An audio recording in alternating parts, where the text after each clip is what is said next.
बात उस कांग्रेस की कर लेते हैं जो यूपी के सियासी मैदान में बहुत पीछे है। चुनाव दर चुनाव कांग्रेस यूपी में कमजोर होती गई। 2017 में विधायकों की संख्या घटकर 7 पहुंच गई, यानी दहाई का आंकड़ा भी नहीं छू पाई। इसके बाद 2019 में जब लोकसभा चुनाव हुए तो सिर्फ रायबरेली की सीट पर ही कांग्रेस की जीत हो पाई। अब करीब 1.5 साल बाद प्रियंका स्थिति को सुधारने की कोशिश में जुटी है। हालांकि संगठन में अभी भी कोई बड़ा बदलाव और मजबूती नजर नहीं आ रही, लेकिन प्रियंका अपने वादों के दम पर यूपी के मुश्किल किले को फतह करने की कोशिश में है। शनिवार को उन्होंने 7 प्रतिज्ञाएं गिनाई थी, अब उन्होंने 8वीं प्रतिज्ञा भी गिना दी, जिसे लेकर विरोधियों ने उन पर हमला बोला है।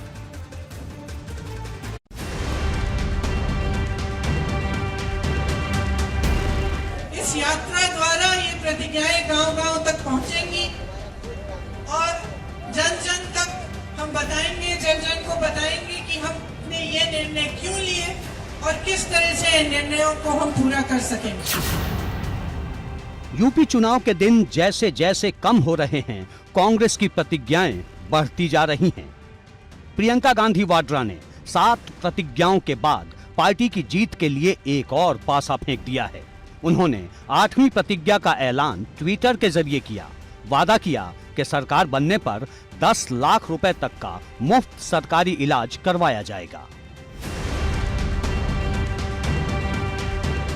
प्रियंका गांधी वाड्रा ने ट्विटर के जरिए सिर्फ 8वीं घोषणा ही नहीं की, बल्कि यूपी सरकार पर कई चुभते हुए निशाने भी लगाए। पहली ही लाइन में कोरोना काल और प्रदेश में फैले बुखार का जिक्र किया। प्रियंका ने लिखा, इन बीमारियों को लेकर सरकारी उपेक्षा के चलते यूपी की स्वास्थ्य व्यवस्था जर्जर है, जिसका हाल सबने देखा। दूसरी लाइन में पार्टी की प्रतिज्ञा थी और बताया कि सरकार बनने पर गरीबों को इलाज की मार से बचाया जाएगा। कांग्रेस महासचिव आदरणीय प्रियंका गांधी जी और उत्तर प्रदेश कांग्रेस की घोषणा पत्र समिति ने एक बड़ा महत्वपूर्ण निर्णय लिया है कि उत्तर प्रदेश में 2022 में कांग्रेस सरकार बनने के बाद किसी भी बीमारी का 10 लाख तक मुफ्त इलाज होगा। क्योंकि हमने सभी ने देखा कि कोरोना काल में लोगों को ऑक्सीजन और बेड नहीं मिल रहा था, लोग मजबूरन प्राइवेट अस्पतालों में महंगा इलाज कराने को मजबूर थे। प्रियंका चुनावी वायदों का पिटारा खोल रही हैं और दूसरी तरफ भाजपा उन पर लगातार हमले कर रही है। डिप्टी सीएम केशव प्रसाद मौर्य ने कांग्रेस के अस्तित्व पर तंज कसा है।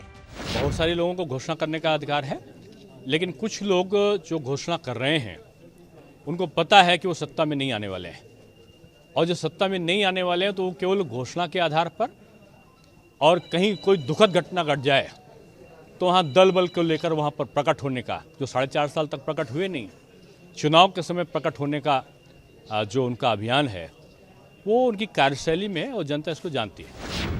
प्रियंका इस चुनाव में अपनी पूरी ताकत झोंक रही हैं, वादे पर वादे कर रही हैं, लेकिन उनकी पार्टी के जनाधार को लेकर विरोधी हमले कर रहे हैं। साथ में सवाल ये भी है कि जहां कांग्रेस की सरकार है वहां ऐसी योजनाएं लागू क्यों नहीं हो रही। के परिवार के लोग रहे हैं, क्या उत्तर इतने बड़े प्रदेश के लिए मेडिकल कॉलेज की चिंता नहीं होनी चाहिए? क्यों नहीं की अभी तक?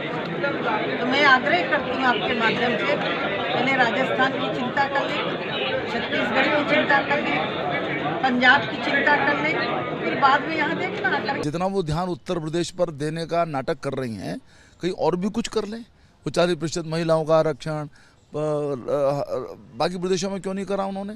तो उनकी कोई विश्वसनीयता नहीं है, ना उनकी व्यक्तिगत विश्वसनीयता है, ना उनकी पार्टी की विश्वसनीयता है।